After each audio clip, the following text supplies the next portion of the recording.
The morning sun painted Sun Valley's main street in shades of gold and amber. Monica Reed stood behind the counter of Monica's Pizza Place, her weathered hands kneading dough with the practiced rhythm of someone who had done this thousands of times. The familiar scent of yeast, flour, and olive oil filled the small kitchen. This was her sanctuary. This was her life now. At 67 years old, Monica had the kind of face that told stories without words. Laugh lines framed her bright blue eyes. Silver hair, pulled back in a practical bun, gleamed under the kitchen lights. Her hands moved with confident precision, shaping the dough into perfect circles. She wore her usual outfit, a white apron over a simple blue shirt and comfortable jeans. Nothing fancy, nothing that drew attention. "Morning, Monica," called out Tom Chen, the postman, as he pushed open the glass door. The small bell above chimed cheerfully. "Good morning, Tom." Monica looked up with a warm smile. "Your usual Tuesday special?" "You know me too well," Tom laughed, settling onto one of the red vinyl stools at the counter. "How do you always remember everyone's favorites?" Monica shrugged modestly. 22 years of practice, I suppose. Plus, you've been ordering the same pizza every Tuesday since 2003. This was true. Monica remembered everything. Every customer's preference. Every birthday. Every anniversary celebrated in her restaurant. The town of Sun Valley, with its population of just 3,000 people, had become her family. And she remembered family. The pizza place was small but inviting. Red checkered tablecloths covered 6 tables. Vintage Italian posters decorated the cream-colored walls. A large window looked out onto Main Street, where morning joggers and dog walkers passed by. The glass display case near the counter showed fresh salads and desserts. Everything was clean, organized, and welcoming. Monica slid Tom's Pizza into the ancient brick oven that she had installed herself when she first opened the place in 2002. The oven had been expensive, but it was worth every penny. It gave her pizzas that perfect crispy crust that people drove from neighboring towns to taste. "Heard about the Thompson kids?" Tom asked, accepting the cup of coffee Monica poured for him without being asked. "Little Amy won the state spelling bee. The whole family is over the moon." "I heard." Monica's face lit up. "I'm making them a celebration pizza tonight. Free of charge, of course. That child studied so hard." "You're too generous, Monica," Tom said, shaking his head fondly.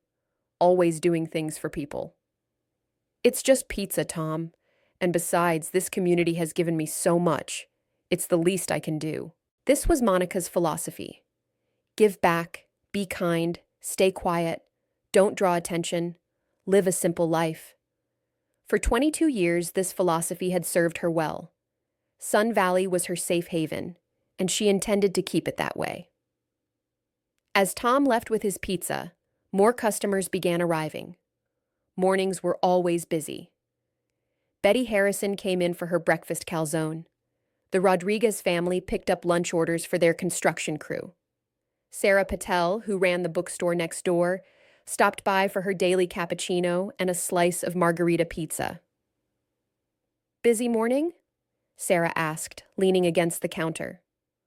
"Always," Monica replied, wiping down the espresso machine. "But I love it. Keeps me young." "Young?"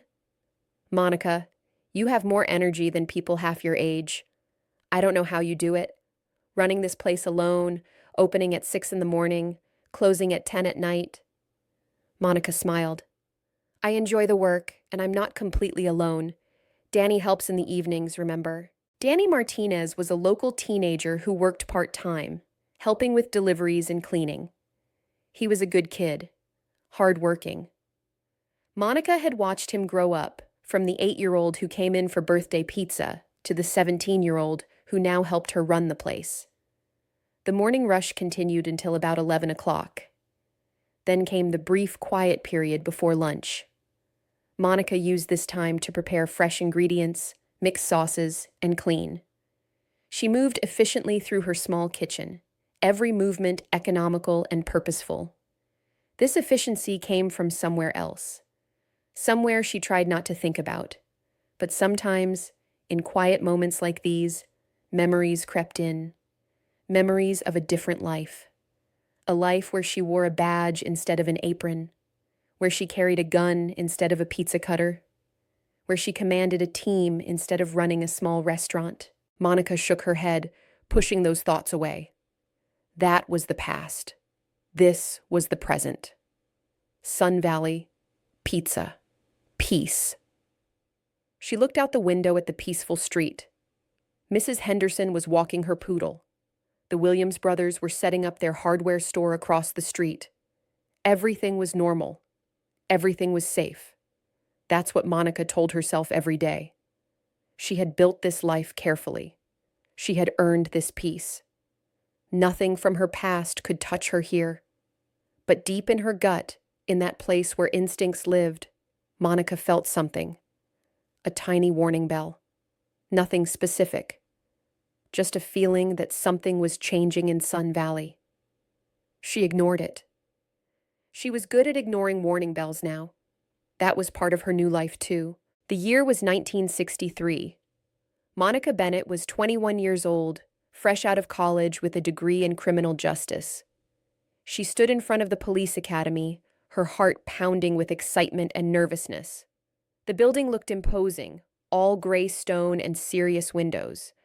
But Monica wasn't intimidated. She was determined. "You sure about this, Monica?" her father had asked her that morning. "Police work is dangerous, especially for women." "I'm sure, Dad," she had replied with the confidence of youth. "I want to make a difference. I want to help people." And she did. From the very first day at the academy, Monica excelled. She was fast, smart, and fearless. While other recruits struggled with the physical training, Monica completed every challenge with ease. While others panicked during crisis simulations, Monica stayed calm and focused. Her instructors noticed. Captain Robert Drake, head of the training program, called her into his office one day. "Officer Bennett," he said, his stern face showing the hint of a smile. "You have potential, real potential. Have you thought about specialized units?" "Specialized units, sir?" Monica asked. "Narcotics, drug enforcement. We're building new teams to fight the growing drug problem in the city. It's dangerous work, but it's important work, and I think you'd be perfect for it." Monica didn't hesitate. "I'm interested, sir." That decision changed her life. Over the next 15 years, Monica became one of the most successful narcotics officers in the city. She had a gift for understanding criminal operations. She could predict movements, anticipate problems, and plan operations with remarkable precision. By 1970, at just 28 years old, Monica led her own raid team. She was the youngest person and the only woman to achieve this position.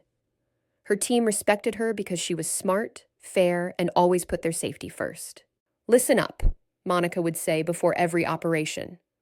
"We go in smart, we come out safe. Everyone goes home tonight. That's the only acceptable outcome." And for years, that's exactly what happened. Monica's team had the highest success rate and the lowest injury rate in the department. They dismantled major drug operations. They arrested hundreds of dealers. They saved countless lives by getting drugs off the streets. Monica's partner during those years was Sarah Martinez, a tough, funny woman who had joined the force the same year as Monica. They were opposites in many ways. Monica was calm and calculating. Sarah was passionate and impulsive. But together, they were unstoppable. "You're the brain, I'm the muscle," Sarah would joke. "You're plenty smart," Monica would reply, "and I can handle myself in a fight." True, we're both brains and muscles. That's why we're the best. They were best friends. They spent holidays together. They knew each other's families. Sarah was the sister Monica never had. The operations varied. Sometimes they raided warehouses. Sometimes they intercepted shipments. Sometimes they went undercover. Each operation required careful planning. Monica spent hours studying maps, analyzing patterns, preparing for every possible scenario. "You worry too much," Sarah would tell her. "We're good at what we do." "Being good means being prepared," Monica would reply. "I don't take chances with people's lives, especially yours." The city they worked in was large and busy. Crime was everywhere. The drug trade was growing. But Monica and her team fought hard. They made a difference. Monica could see it in the statistics. Drug-related crimes decreased in areas where they focused their efforts. Families got their loved ones back from addiction. Communities became safer. Monica loved her job. She loved the challenge. She loved the feeling of making the world better. She was good at it. Really good. But being good at something doesn't make you invincible. Monica knew this intellectually. She trained for every possible problem. She prepared her team for worst-case scenarios. She never got careless. But sometimes the world throws something at you that you can't prepare for. It was March 15th, 1978. A cold, rainy Wednesday. Monica and her team were planning a raid on a major distribution center. The building was an old factory on the edge of the city. Intelligence suggested that a large shipment was being stored there before distribution. Monica studied the blueprints for hours. She knew every entrance, every exit, every room. She assigned positions. She planned contingencies. She went through the operation 100 times in her mind. "Looks solid," Captain Drake said, reviewing her plan. "But be careful. These are dangerous people. If something feels wrong, pull back." "Understood, sir," Monica replied. The raid was scheduled for midnight. Monica's team assembled in the staging area. 15 officers, including Sarah, all experienced, all professionals. Monica went through the plan one final time. Team A enters from the north door. Team B secures the south exit. Team C stands ready for support. Remember, we want everyone alive. Suspects and officers. No heroes. We do this smart. Everyone nodded. They had done this before. They trusted Monica's planning. At 11:45 p.m., they moved into position. The rain had gotten heavier.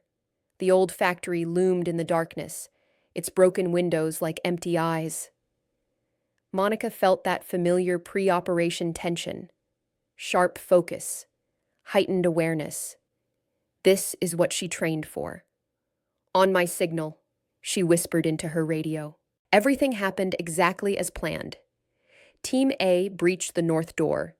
Team B secured the south exit. The suspects inside were caught completely off guard. Within minutes, the operation was successful. No shots fired, no resistance, perfect execution. But then something happened that Monica hadn't planned for. Couldn't have planned for. One of the suspects, panicking, ran toward a stack of chemical barrels. In the darkness and confusion, he knocked them over. The barrels contained volatile chemicals used in drug processing. When they fell, they ruptured. The chemicals mixed, created toxic fumes. The air filled with dangerous gas. "Everybody out, now!" Monica shouted. The team evacuated quickly. Monica counted heads. 1, 2, 3. Where was Sarah? "Sarah, where's Sarah?" Monica spoke urgently into her radio. "I'm in the East Room." Sarah's voice came back, strained. "The fumes. I can't see. I can't breathe." Monica didn't think. She just acted. She ran back into the building, her mask protecting her from the worst of the fumes. She found Sarah collapsed on the floor, overcome by the toxic gas. Monica dragged her friend out. Paramedics rushed to help. Sarah was unconscious. Her breathing was shallow. Her face was pale. The ambulance raced to the hospital. Monica sat in the back, holding Sarah's hand, praying silently. Sarah survived, but the toxic exposure damaged her lungs severely. She spent 3 months in the hospital. When she finally recovered enough to leave, the doctors were clear. Her police career was over. She would have breathing problems for the rest of her life. Any physical exertion could be dangerous. Monica visited Sarah every day during her recovery. Each visit was torture. Seeing her strong, vibrant friend reduced to weakness and pain was unbearable. "It's not your fault," Sarah told her weakly. "These things happen." But Monica couldn't accept that. She had planned everything. She had prepared for every scenario. But she hadn't predicted this. She couldn't protect her best friend. The guilt consumed her. She replayed that night over and over in her mind. What could she have done differently? How could she have prevented this? The department cleared her of any wrongdoing. The investigation found that the operation was planned and executed perfectly. The chemical accident was unforeseeable. Monica received commendations for saving Sarah's life. But commendations didn't ease the guilt. Awards didn't bring back Sarah's health. Nothing could undo what happened. Monica continued working for another year, but the joy was gone. Every operation filled her with anxiety. Every risk calculation was clouded by fear. What if something went wrong again? What if someone else got hurt because of something she couldn't predict? In 1979, at the age of 37, Monica requested early retirement. She had served for 15 years. She had enough time for a partial pension. The department tried to convince her to stay. "You're one of our best officers," Captain Drake told her. "One accident doesn't change that." "I can't do it anymore, sir," Monica replied quietly. "Every time I plan an operation, I see Sarah's face. I can't lead a team if I'm paralyzed by fear." Captain Drake understood. He approved her retirement. Monica left the police force in December 1979. She was 37 years old, unmarried, and completely lost. For 15 years, being a police officer had defined her. Now she didn't know who she was. She spent the next few years drifting. She tried different jobs, office work, security, consulting.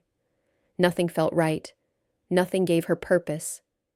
Then, in 1982, Monica took a vacation to a small town called Sun Valley. It was supposed to be a brief getaway, a chance to clear her head.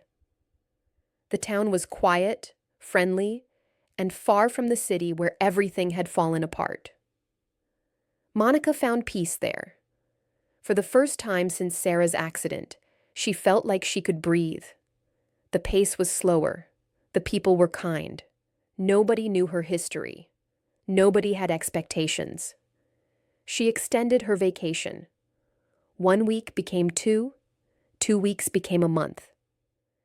During that month, Monica discovered a small commercial space for rent on Main Street. The previous tenant had been a sandwich shop that closed down. An idea formed in Monica's mind. What if she stayed? What if she started over? What if she became someone completely different? Monica had always enjoyed cooking. In her old life, cooking had been stress relief.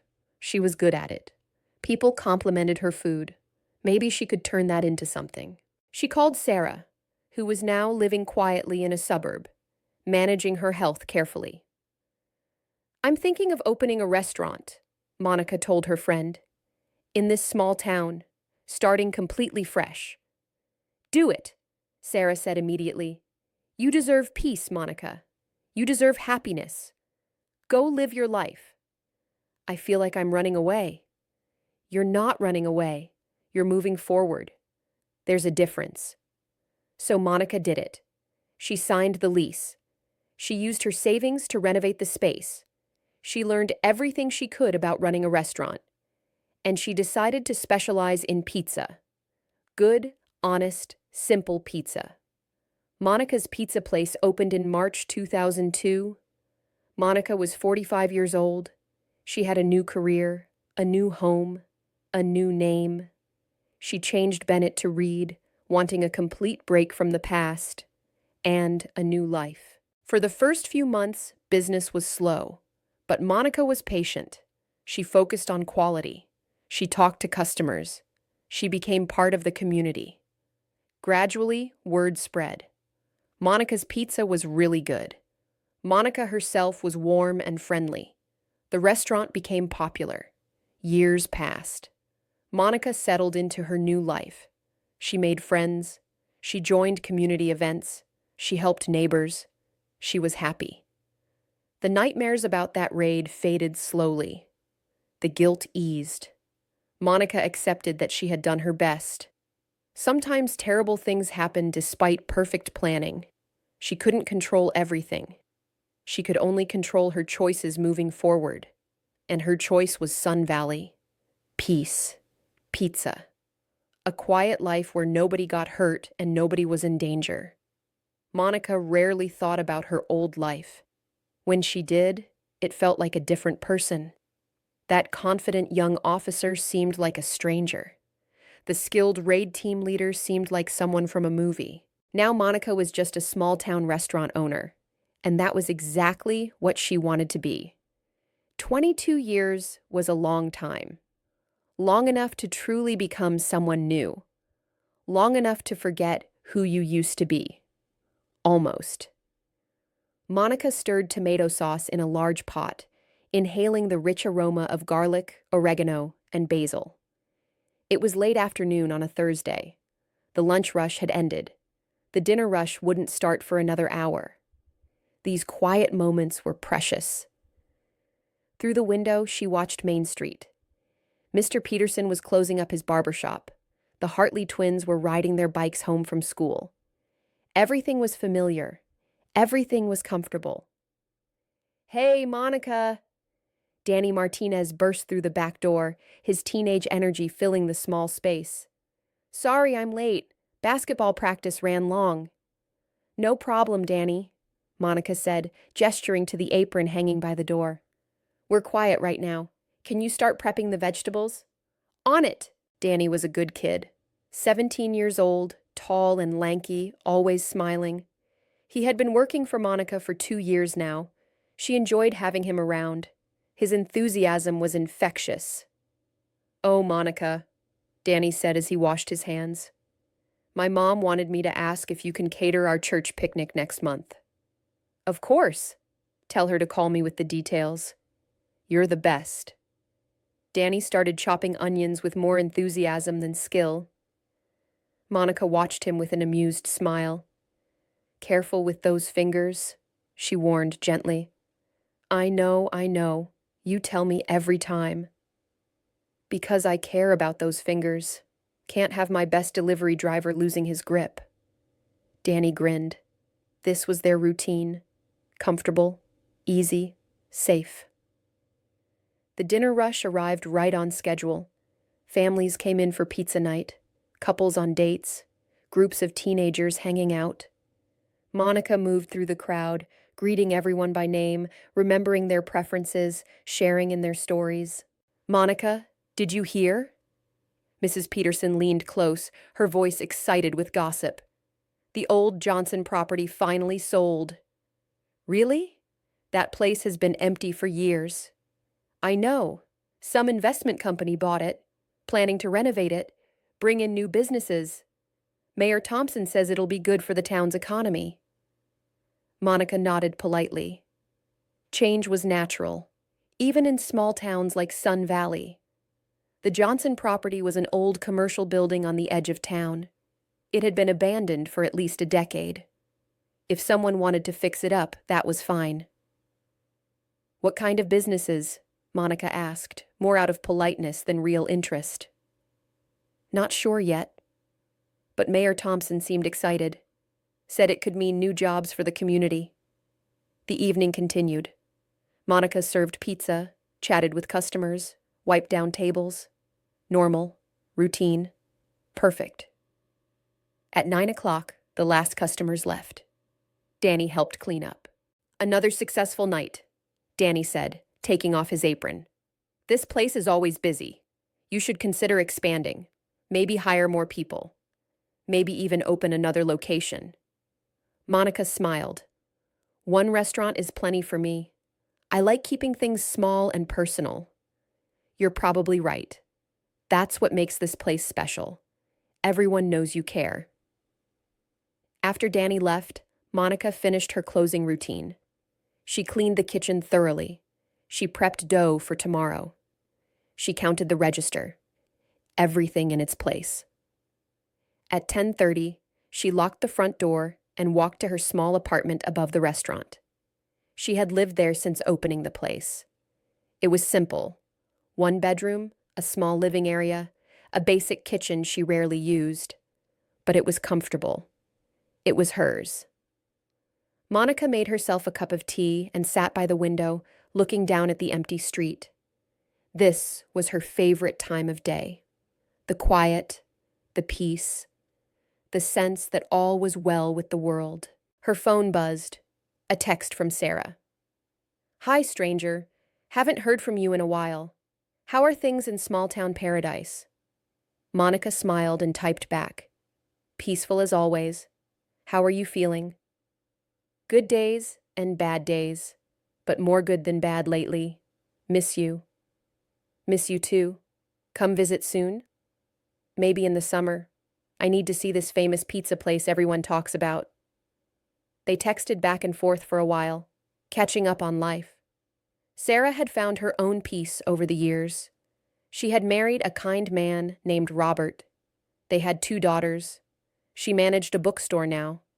Her breathing was always a challenge, but she had learned to live with it. I'm proud of you, Sarah wrote. You found happiness. That's all I ever wanted for you. Same to you. We both made it through. We did. Sleep well, my friend. You too. Monica set down her phone and sighed contentedly. Yes, they had both made it through. The past was the past. The present was good. The future looked stable. She didn't know that everything was about to change. The next few weeks passed normally. Spring turned into early summer. Sun Valley held its annual spring festival. Monica donated pizzas for the event. Children ran around with painted faces. Live music played in the town square. Everyone was happy. But Monica noticed small changes, little things that most people missed. New people in town, not tourists. These were people who stayed. They rented rooms at the motel on the highway. They drove nice cars but didn't seem to have regular jobs. They were always together, in groups of 2 or 3. Monica saw them occasionally. They came into her restaurant sometimes. They ordered pizza, ate quickly, didn't talk much. They were polite, but distant. They never engaged in the friendly chatter that characterized Sun Valley. Who are those guys? Danny asked one evening, watching 3 of them leave the restaurant. Not sure, Monica replied, wiping down a table. Probably working on the Johnson property renovation. Maybe. But they don't look like construction workers. Monica had noticed that too. These men wore expensive clothes, clean shoes, no dirt under their nails. Their hands were smooth, not calloused from manual labor. Everyone's got to make a living somehow, Monica said lightly, not wanting to encourage speculation. But her old instincts were waking up. The instincts she had tried to bury for 22 years. Something about these men felt wrong. The way they moved, the way they watched everything, the way they seemed to be always alert, always aware. Monica told herself she was imagining things. She was seeing shadows where there were none. She had been a police officer once, and that made her suspicious of everything. But that life was over. She needed to let it go. Yet she found herself paying more attention. She noticed patterns. The same cars driving through town at specific times. The same people meeting in the parking lot of the old Johnson property.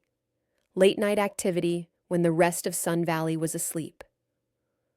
One evening, Sheriff Miller came in for dinner. John Miller had been the town sheriff for 15 years. He was a good man, honest, fair, and dedicated to keeping Sun Valley safe. His small department consisted of himself and 2 deputies. For a town of 3,000, that was usually enough. "Evening, Monica." Sheriff Miller settled onto his usual stool at the counter. "Slow night?" "It's picking up," Monica said, pouring him coffee. "Your usual. You know it." While Sheriff Miller's pizza baked, Monica decided to probe gently. "Have you met the new people in town? The ones working on the Johnson property?" Sheriff Miller's friendly expression shifted slightly. A brief shadow crossed his face. "I've run into a few of them. They're interesting." "Interesting how?" "Just a feeling. Nothing concrete. They say they're planning to open several businesses there. Some kind of commercial complex. But I don't see much actual renovation happening." "Have you checked them out? Background checks or anything?" Sheriff Miller looked at her curiously. "That's a pretty specific question. You worried about something?" Monica realized she had shown too much interest. She forced a casual shrug. "Just small-town nosiness, I guess. New people always get everyone talking." "Fair enough. I did run some basic checks. The investment company is legitimate, registered properly. The people they sent seem clean. No criminal records that I can find. But—" He paused, choosing his words carefully. "My gut tells me there's more to them than meets the eye." "Your gut is probably right," Monica said. Then, worried she was revealing too much again, she added quickly, "Small towns make people paranoid. We're not used to strangers." Sheriff Miller smiled. "True enough, but I'll keep an eye on things. That's my job." Monica served him his pizza and moved on to other customers. But her mind kept working. She recognized what Sheriff Miller was feeling. That instinct that something was off. That cop sense that develops after years of experience. She also recognized what was happening to her. Her old training was clicking back into place. She was noticing things, making connections, building a picture. "No," Monica thought firmly. "This is not your problem. You're not a cop anymore. Let Sheriff Miller handle it." But it was hard to turn off those instincts. They had kept her alive for 15 years. They had made her successful. They were part of who she was, even after 22 years of trying to be someone else. Over the next week, Monica noticed more. The new people, there were about 8 of them, she counted, moved in patterns. They worked in shifts. 2 were always at the Johnson property. The others rotated through town. They were watching something, or guarding something. The Johnson property itself showed little real renovation progress. Sure, some windows were replaced. The exterior got a fresh coat of paint. But the level of activity didn't match what you'd expect for a major commercial renovation. Monica's mind worked automatically, analyzing data like she used to. If this were a police operation, what would these patterns indicate? Surveillance, protection. These weren't construction workers or business developers. These were security, or worse. One evening, as Monica was closing up, she saw 2 of the men walking past her restaurant. They were talking in low voices. She couldn't hear the conversation, but their body language was tense. They looked around constantly, checking for observers. Monica watched from inside her darkened restaurant. One of the men was tall and well-built, his hair cut military short. The other was older, maybe 50, with sharp eyes. They stopped under a streetlight. The older man pulled out a phone and made a call. Monica couldn't resist. She cracked open the window slightly. "Shipment arrives Thursday," the older man was saying. "Tell Marcus we need extra security. High value, can't take chances." Then they moved on, out of earshot. Monica closed the window slowly. Shipment. High value. Extra security. These were not words used by legitimate business people. These were words used by criminals. Monica's heart rate increased. The old adrenaline was back, the clarity of understanding, the pieces falling into place. No, she told herself again. This is not your business. Call Sheriff Miller. Let him know what you heard. Let him investigate. But what could she tell him? That she overheard a vague conversation? That her intuition said something was wrong? Sheriff Miller would take it seriously. He was a good cop. But with his limited resources, what could he do? Monica lay awake that night, staring at the ceiling. She thought about Sarah, about the guilt she had carried for 22 years, about how she had run away from police work because she couldn't face the possibility of someone else getting hurt on her watch. But this was different, wasn't it? This wasn't about leading raids or commanding teams. This was just about being aware, being careful, protecting her community. Sun Valley was her home. These people were her family. If something bad was coming to her town, didn't she have a responsibility to help? Monica got out of bed and walked to her closet. In the back, in a box she hadn't opened in years, were remnants of her old life, her badge, her commendations, photos of her old team. She looked at a picture of herself and Sarah, both young and confident in their uniforms. They looked so sure of themselves, so ready to take on the world. "What would you do, Sarah?" Monica whispered to the photograph. "Would you tell me to stay out of it?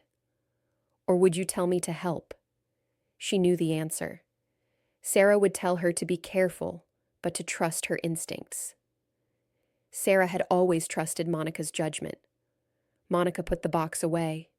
She wasn't going to become a cop again, but she also wasn't going to ignore a potential threat to her community. She would watch. She would listen. She would gather information. And if things got dangerous, she would contact Sheriff Miller. That was all. Nothing risky. Nothing that would put anyone in danger. It was a reasonable plan. Careful. Measured. Monica went back to bed feeling better. She had a purpose now. Something beyond making pizza. And it felt both terrifying and exhilarating. She fell asleep not knowing that the situation in Sun Valley was far more serious than she imagined, and that her decision to pay attention was going to change everything. Monica's observation began the next day. She was subtle about it. She didn't change her routine. She opened her restaurant at the usual time. She served customers with her usual warmth, but she paid attention. She noticed which cars drove through town regularly. She memorized license plates. She observed patterns of movement. The 8 men, she had identified all 8 now, operated on a clear schedule. 2 were always at the Johnson property. 2 were always driving around town. 4 rotated through various locations, the motel, local restaurants, the gas station. Monica realized they were doing exactly what she had done in her police days: surveillance. They were mapping the town, learning the routine, understanding the community. Why would legitimate business people need to do that? On Thursday, the day the shipment was supposed to arrive, Monica kept her restaurant open late. She positioned herself at the window with a clear view of Main Street and the road leading to the Johnson property. At 11:30 p.m., a large truck drove through town. It was a commercial delivery truck, the kind that might carry furniture or appliances. But it drove past all the businesses and headed straight to the Johnson property. 20 minutes later, it drove back out, empty. The transaction had been quick, efficient, and completely secret. No one in Sun Valley would have noticed, except someone who was specifically watching. Monica's police training kicked in fully. She recognized this pattern. This was a drop, a delivery of illegal goods. The truck comes in, unloads quickly, leaves. The goods are now in the Johnson property. The next step would be distribution. The question was, what were they distributing? Drugs? That was the obvious answer. The patterns fit, the secrecy fit, the security fit. Monica felt her chest tighten. Drugs. Here, in Sun Valley. For 15 years, she had fought against drug operations. She had seen what drugs did to communities. She had watched families destroyed. She had seen young lives ruined. And now, it was happening in her safe haven, her peaceful town. She couldn't stand by. She had to do something. But what?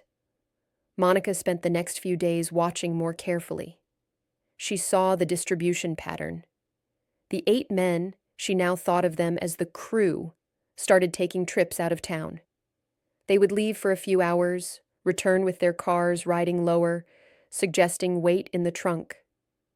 Then they would drive back to the Johnson property, unload, and the cycle would repeat. They were moving drugs out of Sun Valley.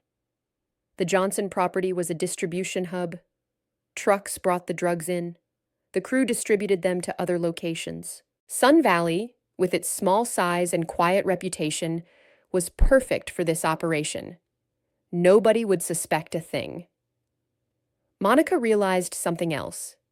The crew was deliberately avoiding any local involvement. They weren't selling drugs in Sun Valley. They were just using it as a safe, quiet place to organize their distribution network.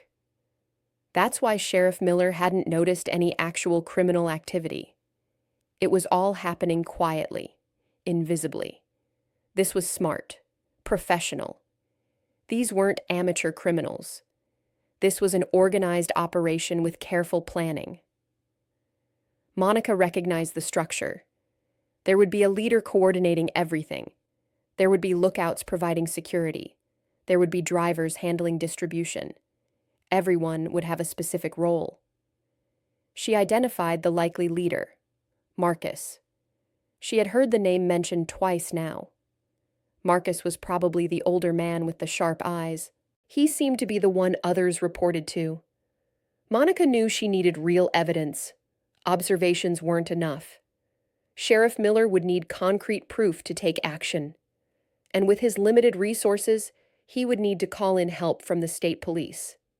That required solid evidence. But how could she get that evidence without putting herself at risk? Monica thought about it carefully. Her old training provided answers. The crew was cautious, but not paranoid. They felt safe in Sun Valley. They didn't expect any sophisticated surveillance. This was a weakness she could exploit. She started with the most basic technique. She listened. The crew came into her restaurant regularly. They sat at tables. They talked. Not about their operation directly. They were too smart for that. But small comments, brief mentions. If Monica paid attention, she could piece together information. Marcus wants the Chicago run finished by Tuesday. Did you check on the warehouse security? The supplier wants payment upfront next time. Small fragments, but each fragment added to the picture. Monica memorized everything. At night, in her apartment, she wrote it all down. Dates, times, comments. She was building a case file without even meaning to. She also started photographing the crew, carefully, casually. She would take pictures of her restaurant for social media.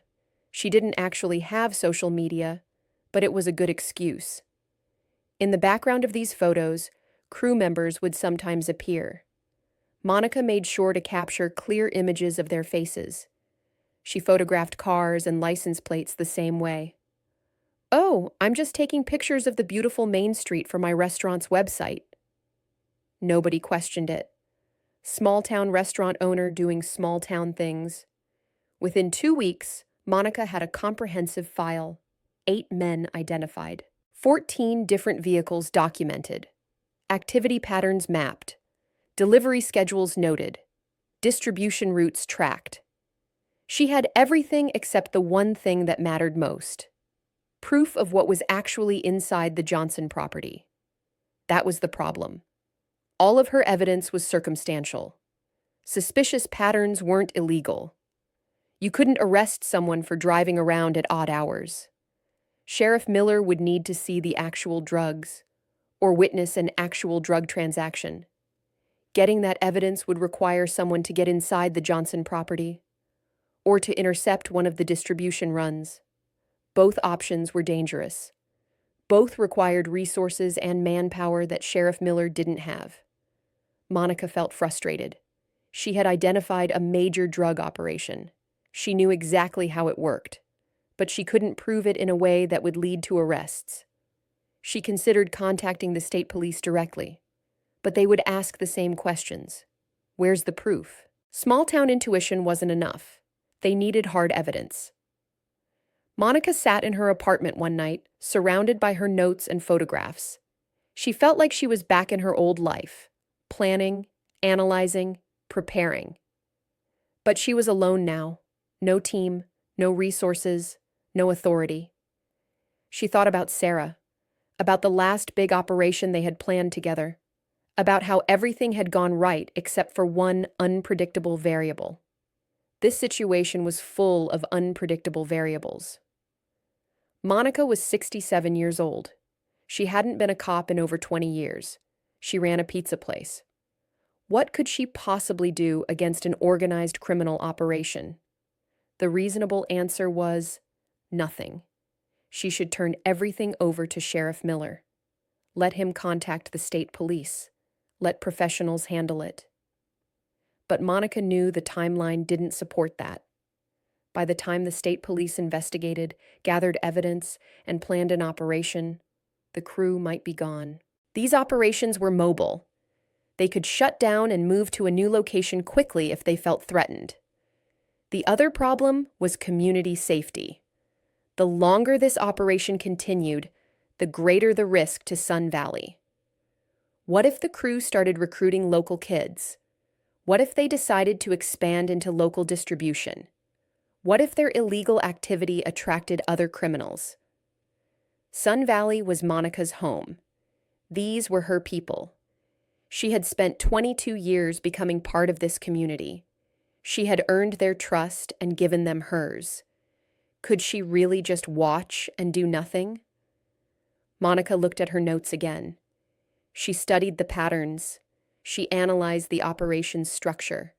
And slowly, an idea formed. What if she didn't need to prove anything? What if she could simply make the operation collapse on its own? The crew felt safe in Sun Valley. That was their strength and their weakness. They had become complacent. They followed predictable patterns. They didn't expect resistance. What if someone disrupted those patterns, made them feel unsafe, forced them to make mistakes? Monica's mind raced. She could see the possibilities. Small interventions, subtle disruptions, nothing violent, nothing dangerous, just careful pressure applied at the right points to make the operation fall apart. It was risky. It was probably foolish. She was 67 years old, for heaven's sake. She should be thinking about retirement, not running operations against drug dealers. But she also knew something important. She was uniquely qualified for this. She had the training. She had the knowledge. She understood how these operations worked because she had dismantled dozens of them, and she had one massive advantage. Nobody knew who she really was. To the crew, she was just a nice lady who made pizza. They would never suspect her. That invisibility was powerful. Monica made her decision. She would act carefully, intelligently. She would use her training to disrupt this operation. She would force the crew to make mistakes. She would create chaos without direct confrontation. And when the crew finally fell apart, when their operation collapsed, she would make sure Sheriff Miller and the state police were there to catch them. It was a plan, a dangerous plan, but also a smart one. Monica felt something she hadn't felt in 22 years. The rush of preparation, the clarity of purpose, the confidence that came from knowing exactly what needed to be done. She was a police officer again, not officially, not openly. But in her mind and her heart, the old Monica was back. And this time, she would make sure nobody got hurt. Nobody except the bad guys who had made the mistake of coming to her town. Monica understood that her plan required careful preparation. She couldn't just jump in. She needed to think like a police officer again. Analyze the situation, identify weaknesses, plan interventions, prepare contingencies. She started by creating a detailed map of the entire operation. She pinned it to the wall in her bedroom where no one else would see it. The Johnson property was the center. Lines radiated out showing distribution routes. Photos of crew members were arranged with their roles and patterns noted underneath. It looked like the operation boards she used to create in her police days. Except this time, she was working alone. Next, Monica needed to understand the crew members individually. In her police career, she had learned that every criminal organization had weak points. Usually, those weak points were people. Someone who was nervous, someone who was careless, someone who made mistakes. She studied each crew member's behavior in her restaurant. She watched how they interacted with each other. She identified the hierarchy. Marcus was definitely the leader. Mid-50s, calm, professional. He made the decisions. The others reported to him. He was the hardest target. Too careful, too experienced. There were two enforcers, Jake and Dean. Both were big, muscular men in their 30s. They handled security and intimidation. They were dangerous, but predictable. Muscle usually was. There were 4 drivers, Tony, Carlos, Raphael, and Vincent. They handled the distribution runs. They were the ones constantly on the road. They were exposed, which made them vulnerable. And there was one younger man, maybe 25, named Kevin. He seemed nervous, inexperienced. He made more mistakes than the others, checking his phone constantly, looking around nervously, dropping things when surprised. Kevin was the weak point. Monica decided he would be her first target. But targeting Kevin required knowing his routine. Monica spent 3 days mapping his movements. He lived at the motel with the others. Every morning, he got coffee at the gas station.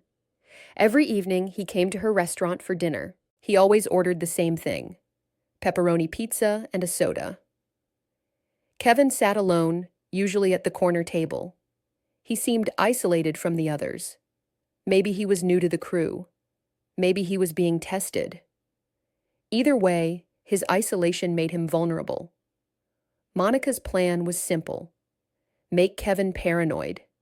Make him think the operation was being watched. Make him nervous enough to make mistakes. When people make mistakes, they reveal information. And when they reveal information, others panic. She started small. On Thursday evening, when Kevin came in for his usual dinner, Monica served him with her normal, friendly smile. "Here you go, Kevin. Just how you like it." Kevin looked up, surprised. "How did you know my name?" Monica made her expression innocent. "Oh, didn't you tell me? I must have heard one of your friends say it. I'm good with names." "Right. Yeah." Kevin looked uncomfortable. It was a tiny seed of paranoia. How did the pizza lady know his name? Had he introduced himself? He couldn't remember. Was she paying special attention to him? The next night, Monica took it further. When Kevin sat down, she brought him his pizza without him ordering. "Pepperoni, right?" she said cheerfully. Yeah, but I didn't order yet." "Oh, I just assumed. You always get the same thing. I figured I'd get a head start. Hope that's okay?" "It's fine. Just surprising." Another seed. She was paying attention to his patterns. She remembered what he ordered every night. Was that normal? Or was something else going on? Over the next week, Monica added small touches. She would mention the weather when Kevin arrived. "Looks like it's going to rain tonight. You'll want to be careful driving." She would ask about his day. Busy day? You look tired. She would comment on things only someone watching carefully would notice. New phone? That's a nice one. None of it was threatening. All of it was friendly. But together, these small comments built a picture. Someone was paying very close attention to Kevin. Kevin started looking nervous. He glanced around more. He checked his phone constantly. He seemed jumpy. After 10 days of this subtle pressure, Monica overheard a conversation that confirmed her plan was working. Kevin was sitting with Tony, one of the drivers. They were talking in low voices, but Monica's hearing was still sharp. "I don't know, man," Kevin said. "Something feels off." "What do you mean?" Tony asked. "I think someone's watching us. That pizza lady, she knows too much about me. She remembers everything. She comments on things." Tony laughed. "She's just friendly. Small-town people are like that. They pay attention. It's normal."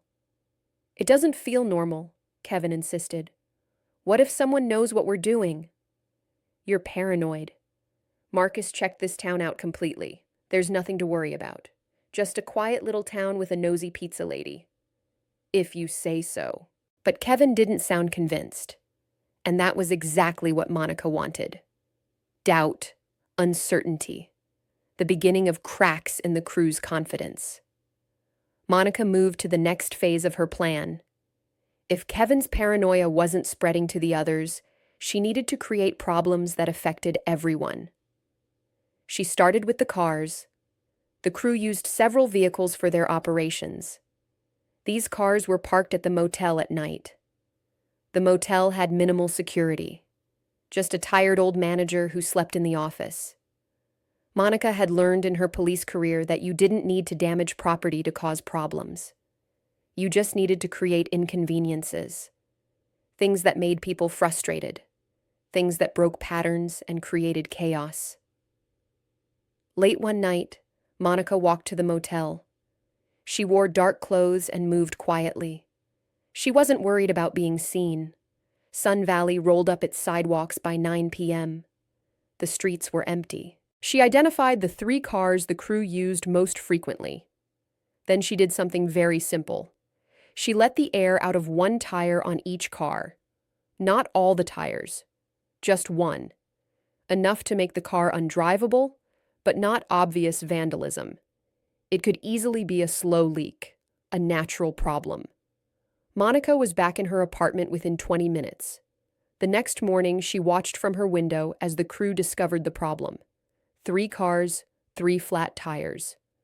The crew members stood in the parking lot, confused and angry. They had to change tires. They had to reorganize their schedule. Their smooth operation was disrupted.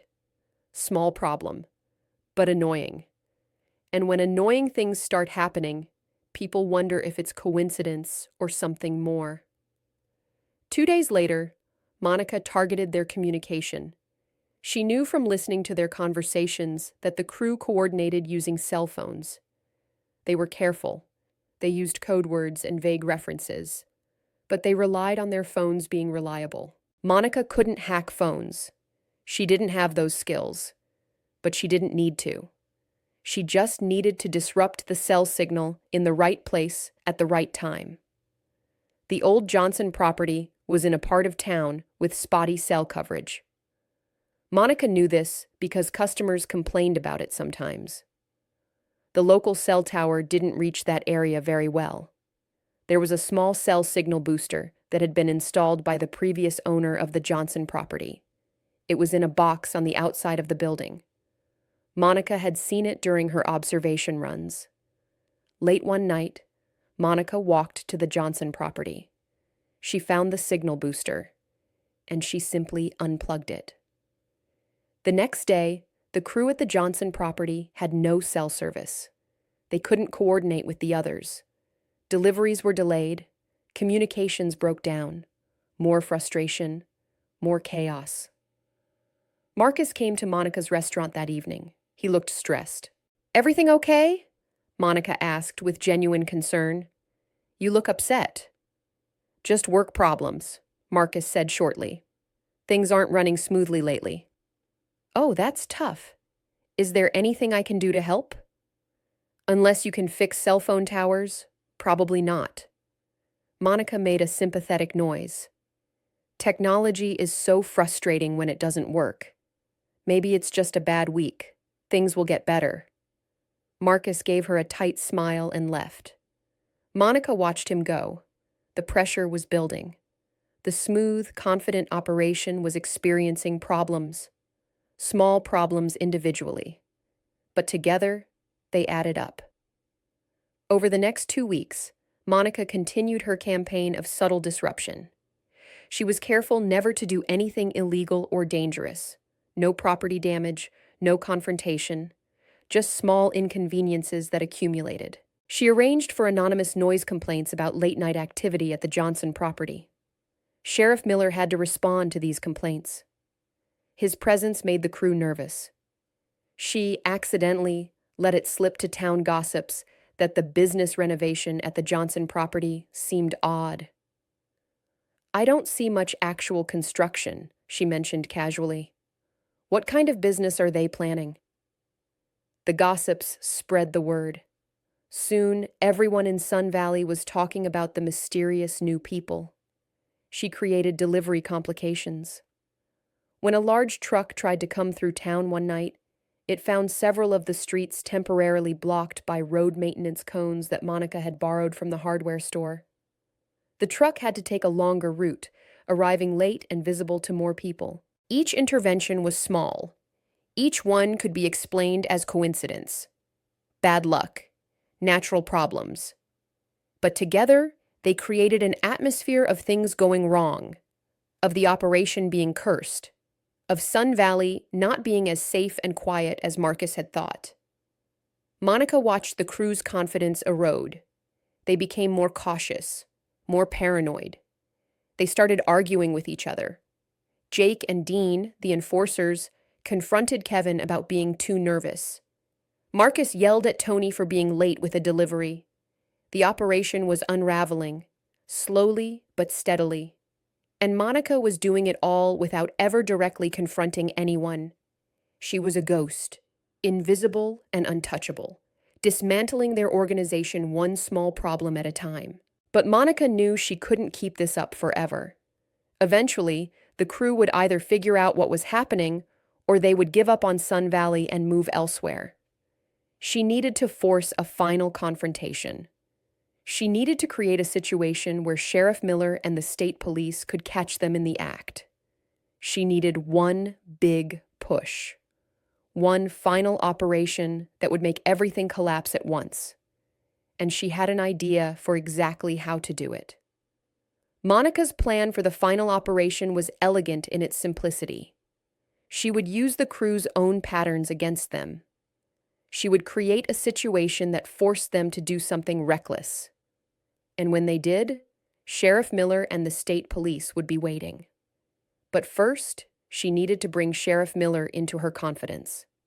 She couldn't do this completely alone. She needed official law enforcement involved at the crucial moment. Monica called Sheriff Miller and asked him to come to her restaurant after closing. She made it clear this was important, but asked him to come alone and discreetly. Sheriff Miller arrived at 11 p.m. Monica locked the door behind him and led him to a back table. She had prepared coffee and a folder full of her documentation. "What's this about, Monica?" Sheriff Miller asked, concern in his eyes. "Your call sounded serious." Monica took a deep breath. This was the moment where everything could change, where her quiet life might end and her old identity might be revealed. But there was no other choice. "John, I need to tell you something about myself, something I've kept secret for 22 years. And then I need to show you what's really happening at the Johnson property." For the next 2 hours, Monica explained everything. She told Sheriff Miller about her past as a police officer, about her career in narcotics, about the operation that ended in tragedy, about her retirement and decision to start over in Sun Valley. Then she showed him her documentation of the crew's activities, the photographs, the patterns, the evidence of a drug distribution operation. Sheriff Miller listened silently, his expression shifting from surprise to concern to determination. "This is, Monica, this is unbelievable," he said finally. "You're telling me you were a senior narcotics officer?" "I was, 22 years ago, but I still remember how these operations work. And John, this crew at the Johnson property, they're running a major distribution hub. They're using Sun Valley because it's quiet and unsuspicious, but they're moving serious weight through here." Sheriff Miller studied the documentation. "This is solid work. This is real police work. You've built a case here." "But it's not enough for arrests," Monica said. "It's circumstantial. You need to catch them with the actual drugs. You need to witness the transaction. That would require a raid, and I don't have the resources. I'd need to call in the state police, and they'd need time to prepare." "I know. That's why I have a plan." Monica laid out her strategy. The crew operated on a schedule. Every 2 weeks, a major shipment arrived. They distributed it over the following days, then restocked. The next major shipment was scheduled for Friday, 3 days away. Monica's plan was to force the crew to do something stupid during that delivery. She would create a crisis that made them panic, and in their panic, they would expose themselves. "How?" Sheriff Miller asked. "By making them think their cover is blown," Monica explained. "I've been applying pressure for weeks. Small disruptions, creating paranoia. They're already on edge. I'm going to push them over." She explained her final move. She would create a situation that made Marcus think law enforcement was about to raid the Johnson property. In response, Marcus would try to move the drugs quickly. He would be forced to bring them out into the open. And that's when Sheriff Miller, with backup from the state police, would catch them. "This is risky," Sheriff Miller said. "If they panic, they might become violent." "They won't," Monica said confidently. "These are business criminals, not violent thugs. They'll try to run, not fight. And I'll make sure they run directly into your trap." Sheriff Miller studied her face. "You're really comfortable with this? Going back to police work after all these years?" Monica smiled sadly. "I'm not going back to police work. I'm protecting my home. There's a difference." "All right, I'll contact the state police. But Monica, you need to be careful. These people might not be violent, but they're still dangerous. If they figure out what you're doing, they won't. Because they think I'm just a nice old lady who makes pizza. That's my advantage." Sheriff Miller stood up. "I'll make the calls tonight. The state police will want to be involved if this is as big as you think, but they'll follow your lead.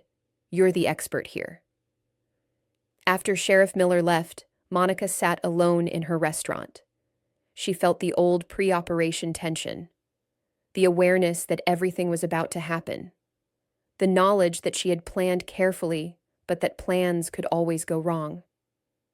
She thought about Sarah, about that last operation, about the chemical barrels and the toxic fumes and the guilt that had consumed her. This time would be different. This time, she was older and wiser. This time, she wouldn't put anyone else at risk. This time, only she would be in danger, and she was ready for that. The next 3 days passed in a blur of preparation. Sheriff Miller coordinated with the state police. Monica refined her plan. Everything had to be timed perfectly. On Friday morning, Monica implemented the first part of her plan. She called the local newspaper, a small weekly paper that covered Sun Valley and the surrounding area. She spoke to the editor, Tom Reynolds, whom she had known for years. "Tom, I have a story idea for you," Monica said.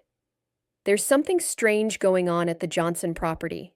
A lot of late-night activity, expensive cars, people who don't seem to be doing actual renovation. I think it might be worth investigating." Tom, always eager for a good story in their usually quiet town, was immediately interested. That's interesting. I've heard rumors. What do you think is really going on there? I don't know, Monica said innocently, but it seems suspicious. Maybe you should look into it. Maybe even watch the property tonight. You might see something newsworthy.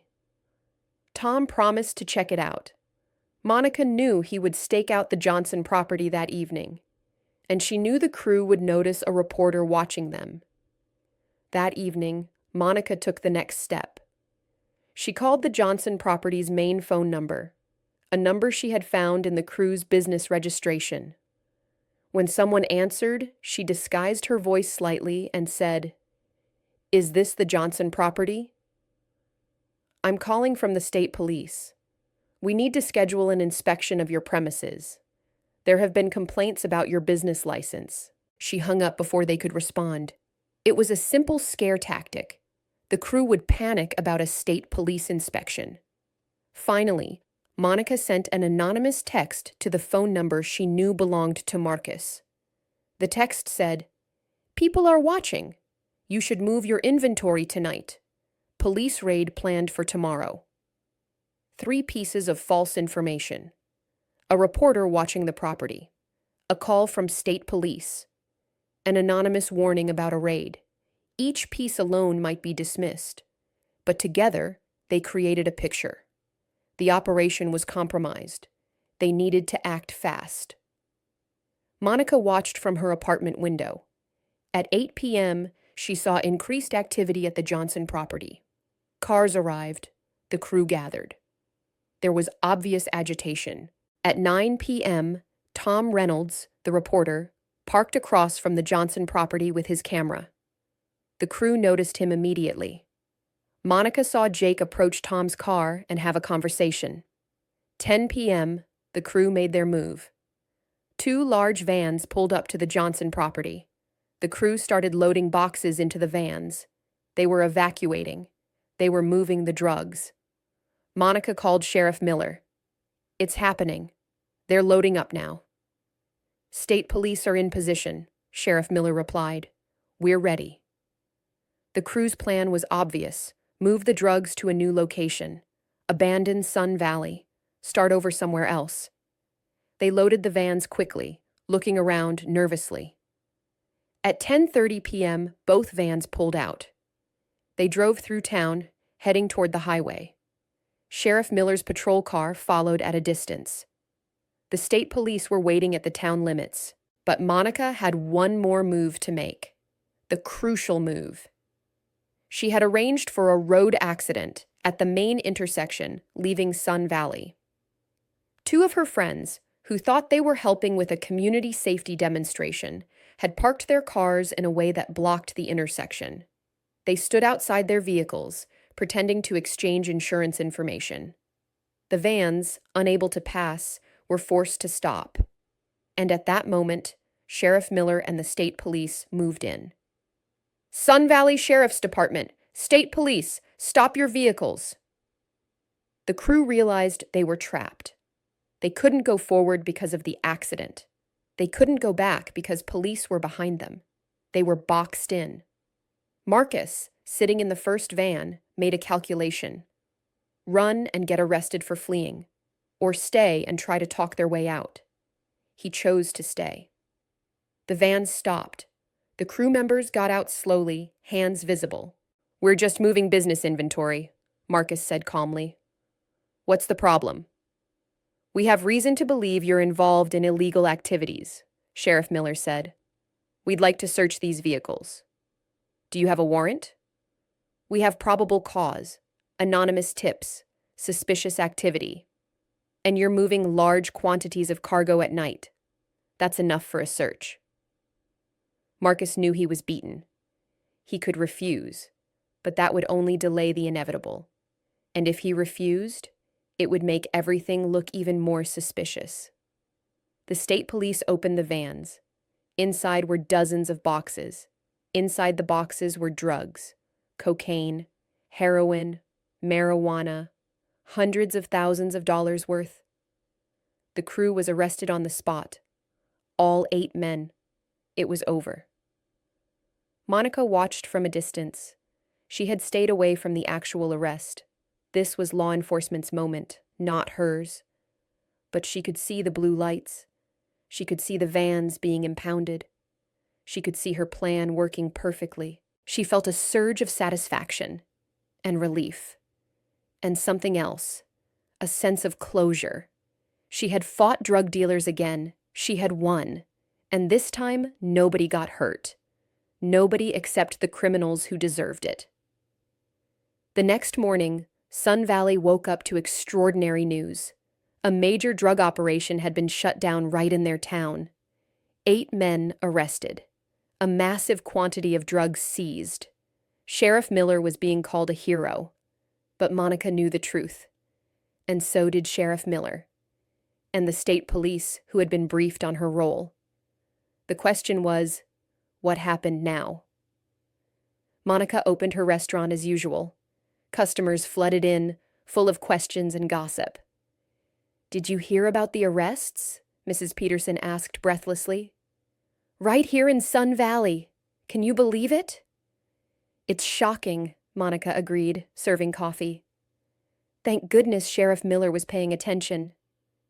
"They say the state police were watching them for weeks." Monica let people talk. She didn't correct the misunderstandings. She didn't reveal her role. She was content to remain invisible. But at noon, Sheriff Miller walked in.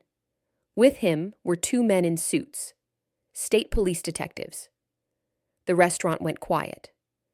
Everyone watched as Sheriff Miller approached Monica. "Monica, could we talk privately?" he asked. Monica's heart sank. This was it. Her secret was about to become public. She led them to the back office. The detectives introduced themselves. "Ms. Reed," the lead detective said. "Or should I say, Officer Bennett? We've been looking into your background. Sheriff Miller told us about your help with this investigation." "I was just observing," Monica said quietly. "You were doing police work," the detective replied. "Very good police work. Your documentation was excellent. Your analysis was spot on. And your plan to flush out the suspects was brilliant." "Thank you. The thing is, we need to decide how to proceed. You're not an active officer. You didn't have any authority to investigate. Technically, what you did was irregular." Monica nodded. She had expected this. "I understand. I didn't mean to overstep. I just wanted to protect my community." "We know, and that's why we're here. The state police want to thank you officially, but we also want to keep your involvement quiet. If the defense attorneys discover that an untrained civilian was running this investigation, they might challenge the evidence." "I'm fine with staying quiet," Monica said. "I don't want credit. I just wanted them caught." "Good, because Sheriff Miller suggested another approach. He thinks Sun Valley should know the truth. They should know who really protected them." "No," Monica said quickly. "Please. I left that life behind for a reason. I don't want to be a police officer again. I just want to make pizza and live quietly." The detective smiled. "We understand. But Monica, you should know. What you did was remarkable. 22 years out of the field, and you executed a textbook operation. You haven't lost your edge." "Maybe not, but I don't want to use it again." "Fair enough. We'll keep your role confidential. As far as anyone knows, the state police investigated based on Sheriff Miller's initial suspicions. You were never involved." Relief flooded through Monica. "Thank you." After the detectives left, Sheriff Miller stayed behind. "You sure about this?" he asked. "People should know what you did." "I'm sure. John, I spent 22 years building a life here, a normal life. I don't want to be the mysterious ex-cop. I just want to be Monica, the pizza lady." "You'll always be more than that to me," Sheriff Miller said. "You saved this town. You stopped a major operation, and you did it without anyone firing a shot. That's impressive. I'm just glad nobody got hurt. That's because you planned it that way. You're still the same officer you were 22 years ago, the same person who always put people's safety first. After Sheriff Miller left, Monica stood alone in her office. She looked at the walls covered with photos of happy customers, community events, birthday celebrations. This was her life. This was who she was now. But she also knew that something had changed. She had proven to herself that she could still do police work, that her skills hadn't faded, that her judgment was still sound. More importantly, she had confronted her biggest fear, leading an operation. And this time, it had worked perfectly. Nobody got hurt. The operation succeeded completely. Maybe the guilt she had carried for 22 years could finally ease. Maybe she could finally forgive herself for Sarah's accident. Maybe she could accept that she had done her best, and that sometimes, despite perfect planning, bad things happen. Over the next few days, life in Sun Valley slowly returned to normal. The Johnson property was seized as evidence. The crew members were held without bail. The drugs were destroyed. The town felt safer. Monica received dozens of thanks from customers, not for her secret role, which remained secret, but just for being there, for being a stable presence, for representing the good in their community. "You know what I love about this town?" Danny said one evening as they closed up. "Nothing really bad ever happens here. We're protected somehow." Monica smiled. "I think we just look out for each other. That's what communities do." A week after the arrests, Monica received a phone call. It was Sarah. "I heard about the arrests in your town," Sarah said. "Big drug bust. Front page news up here. Was that you?" Monica hesitated. Then she decided Sarah deserved the truth. "Yeah, it was me." "I knew it!" Sarah laughed, then coughed. Her lungs still troubled her after all these years. "I knew you couldn't completely leave police work behind. How did it feel?" "Scary, exhilarating, right. No one got hurt?" "No one got hurt." "Then you did it perfectly. I'm proud of you, Monica. You faced your fears and won." "I'm not going to make a habit of it." "Of course not. But it's good to know you still can, if you need to. Just like it's good to know that I could still remember my training if I had to. We never really stop being who we were. We just add new chapters." "When did you get so wise?" "About 22 years of recovery and reflection ago," Sarah replied. "Come visit me soon. We'll celebrate. We'll remember the good old days and appreciate the good new days." "I will, I promise." After hanging up, Monica felt lighter. Sarah was right. She didn't have to choose between old Monica and new Monica. She could be both. She could run her pizza place and love her quiet life. And if trouble came to Sun Valley again, she could step up and handle it. But she really hoped trouble wouldn't come again. 2 months after the arrests, life in Sun Valley had fully normalized. The Johnson property had been sold to a legitimate business, a small tech company that actually did renovation and opened a nice office space. The crew members had all pled guilty in exchange for reduced sentences. Marcus, the leader, got 15 years. The others got between 5 and 10 years each. Sun Valley had been mentioned in regional news for a few weeks, then faded back into obscurity. That was fine with everyone. They liked being a quiet town. Monica's restaurant continued to thrive. Summer brought tourists who had heard about the small town that caught a drug ring. They came for the story and stayed for the pizza. Business was better than ever. One evening in August, Monica was closing up when she heard a knock on the door. She looked up to see a woman in her 70s standing outside. Something about the woman seemed familiar. Monica opened the door. "I'm sorry, we're closed." "I know," the woman said. "I'm not here for pizza. I'm here to see you, Monica. Or should I call you Officer Bennett?" Monica's blood went cold. "Who are you?" "My name is Patricia Drake. Captain Robert Drake was my husband. He passed away 5 years ago. But before he died, he told me about his best student." a brilliant officer named Monica Bennett who retired too early because of one tragedy. Monica let Patricia in and locked the door behind her. They sat at a corner table. "How did you find me?" Monica asked.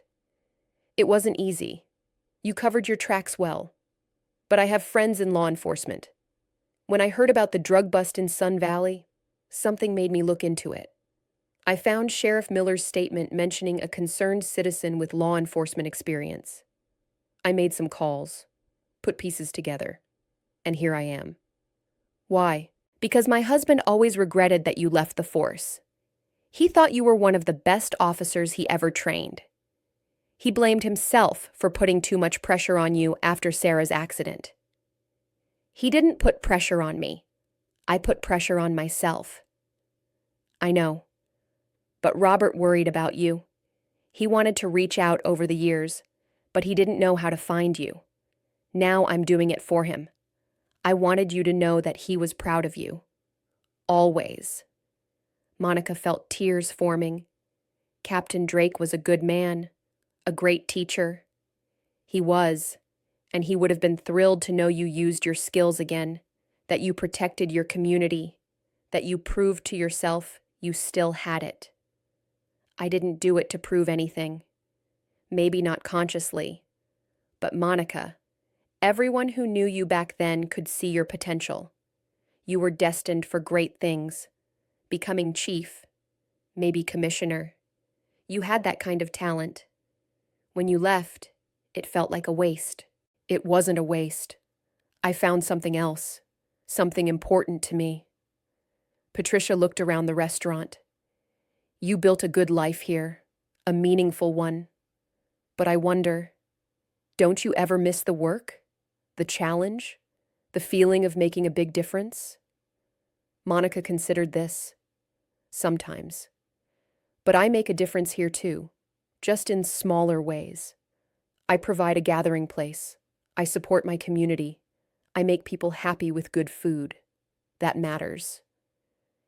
"It does matter," Patricia agreed. "I'm not saying you made the wrong choice. I'm saying you had the courage to make a different choice. Not many people can walk away from a career they're exceptional at. You did. And you found happiness.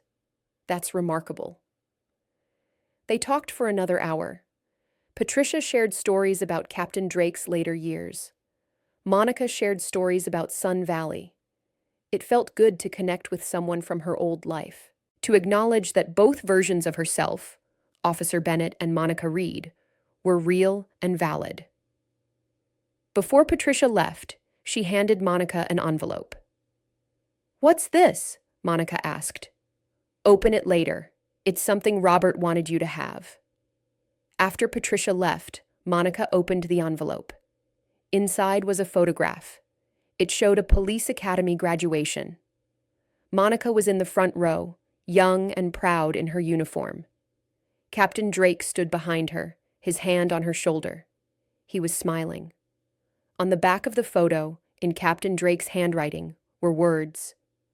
"To Officer Bennett, you have the mind of a strategist, the heart of a guardian, and the courage to walk toward danger. Never doubt your worth. Captain Drake, 1963." Monica put the photo on her apartment wall, next to pictures of her Sun Valley life, past and present, together. A week later, Monica decided it was time to talk to the people of Sun Valley. Not everyone, just a few trusted friends, people who deserved to know the truth. She invited Sheriff Miller, Sarah Patel from the bookstore, Tom Chen the postman, and Mrs. Henderson, who had lived in Sun Valley her entire life. She closed the restaurant for a private dinner. "What's this about?" Sarah Patel asked as everyone settled around a large table. "I need to tell you something," Monica said. "Something about myself, and about what really happened with those drug dealers." She took a deep breath and told them everything. About her police career, about the accident, about her retirement and new life, about how she had investigated the crew and planned their capture. The group listened in stunned silence. When Monica finished, No one spoke for a long moment. Finally, Mrs. Henderson laughed. I knew there was something special about you. Nobody makes marinara sauce that good without having hidden talents. Everyone else laughed too, breaking the tension. Monica, this is incredible, Sarah Patel said. All this time, you were just quietly living among us, being normal, while having this whole other life behind you. I wanted to be normal, Monica explained. I needed to be normal. And we let you, Sheriff Miller said. For 22 years, this town gave you exactly what you needed: peace, community, a place to heal. You did, and I'm grateful. But I also want you to understand, when I investigated the crew, I wasn't trying to be a hero. I was protecting my home, protecting you, all of you. Tom Chen shook his head in amazement. We owe you a debt. You stopped criminals from using our town. You kept us safe. You don't owe me anything. You gave me a home when I needed one. I just returned the favor. So what happens now? Mrs. Henderson asked. Are you going back to police work? Absolutely not, Monica said firmly. I'm staying right here, making pizza, being your neighbor, living quietly. This was a one-time thing, an emergency, not a return to my old career. Good, Sarah Patel said, because we need our pizza lady. Sun Valley wouldn't be the same without you. But if trouble comes again, Sheriff Miller added, we know who to call. Let's hope trouble doesn't come again, Monica replied.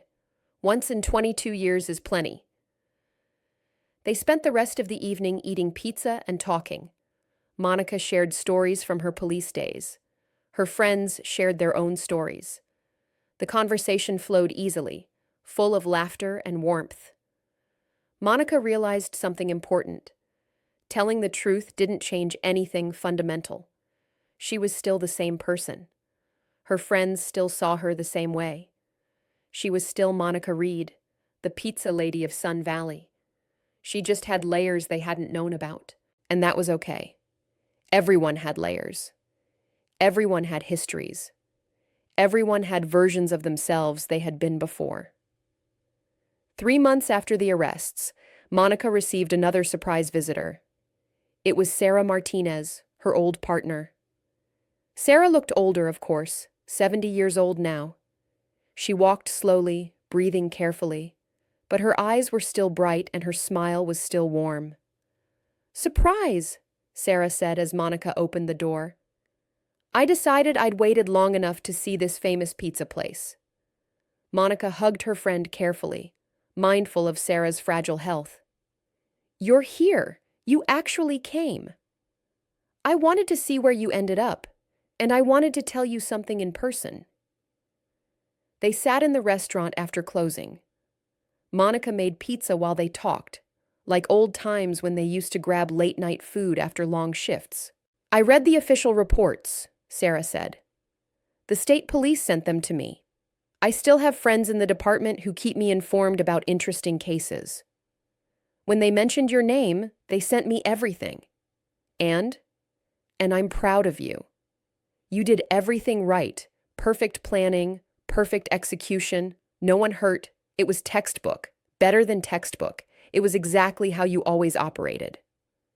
I was so scared, Monica admitted. The whole time I kept thinking about that night, about the chemical barrels, about you getting hurt. I was terrified I'd make another mistake. But you didn't, because there was no mistake the first time, Monica. We've been over this 1,000 times. That accident wasn't your fault. It was unpredictable. You can't plan for every variable. You can only plan for the ones you can see. I know that intellectually, but now you know it emotionally too, right? You ran another operation. You took all the precautions. You were careful and smart, and it worked perfectly. You proved to yourself that you're still capable, that you never lost your skills, that the accident was just bad luck, not bad planning. Monica nodded slowly. You're right. I did prove that. To myself. Good.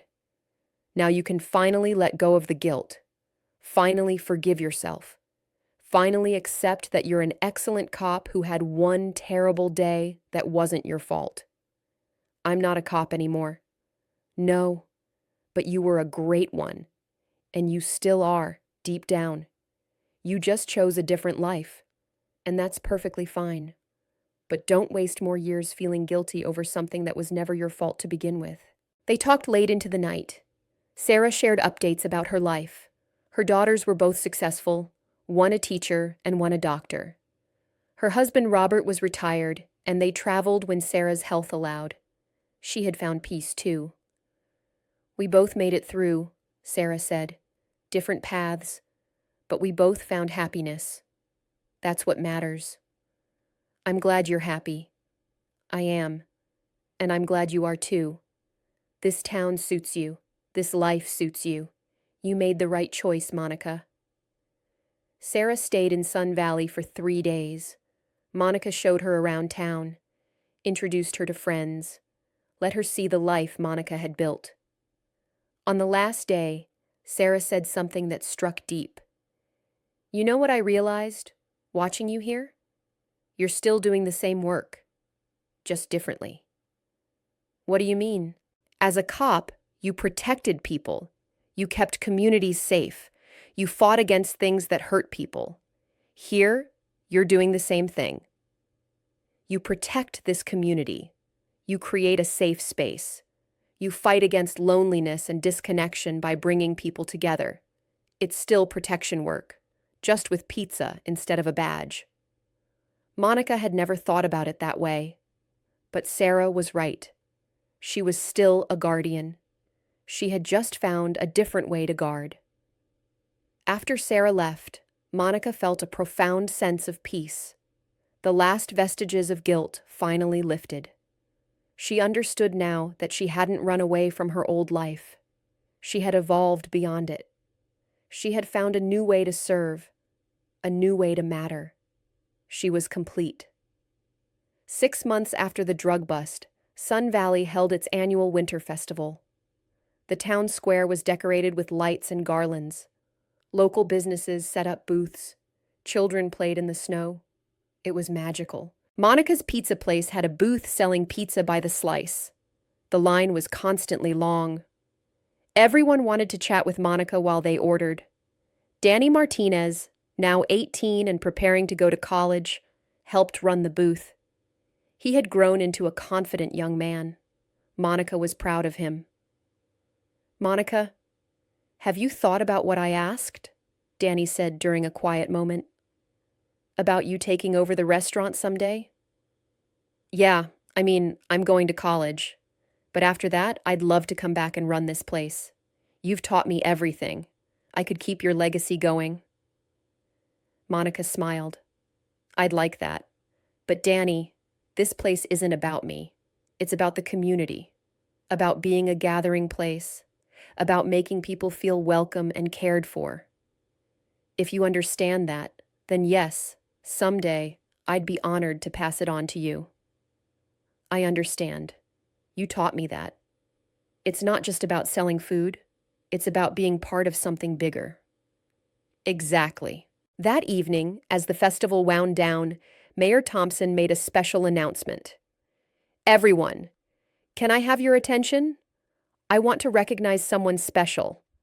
Monica Reed has been part of Sun Valley for 22 years. Her restaurant is the heart of our community. She's been there for every celebration, every crisis, every important moment. I want to officially thank her for everything she does for us. The crowd applauded. Monica, embarrassed, tried to wave it off. But Mayor Thompson continued. Some of you may have heard rumors about how Monica helped law enforcement stop the drug operation earlier this year. I can't confirm the details. She's very modest about it. But I can confirm that she's been a guardian of this community in ways we're only beginning to understand. So thank you, Monica, for the pizza, for the friendship, for watching over us all. More applause. People surrounded Monica, thanking her, hugging her. She felt overwhelmed but also deeply moved. Sheriff Miller approached. You okay with the mayor saying that? It's fine, Monica said. I guess some secrets can't stay secret forever. And maybe it's okay for people to know I care about this place. Really care. They already knew that. Now they just know you're willing to fight for it. That night, back in her apartment, Monica reflected on the past year. She had faced her fears.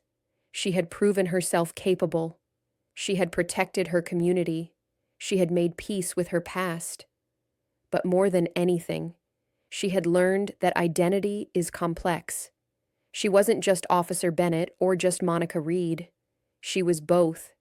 She was all the versions of herself, woven together into someone complete. She thought about the young woman in that police academy photograph. So eager, so confident, so ready to change the world. She had changed the world, just not in the way she had expected.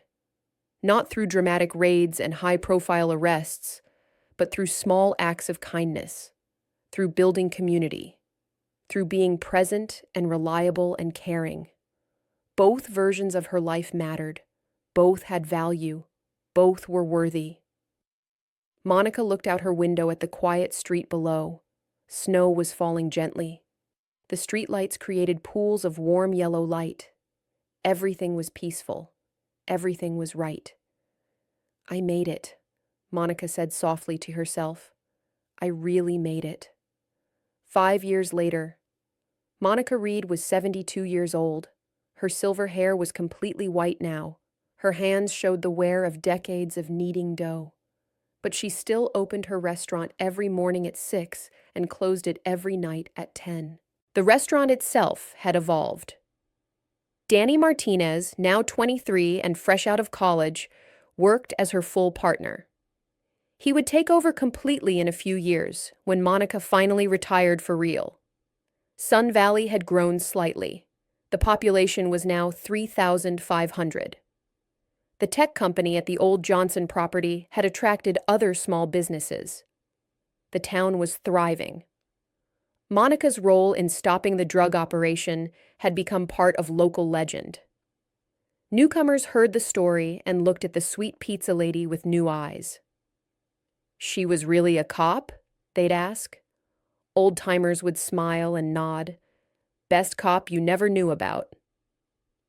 Sarah Martinez visited every summer now. She and Monica would sit on the porch of Monica's apartment, drinking tea and reminiscing. Sarah's health was stable. She wouldn't ever be fully well, but she had learned to live with her limitations. Do you ever regret it? Sarah asked one summer evening. Leaving the force? Missing out on the career you could have had? Never, Monica answered honestly. This was the life I needed. This was where I belonged.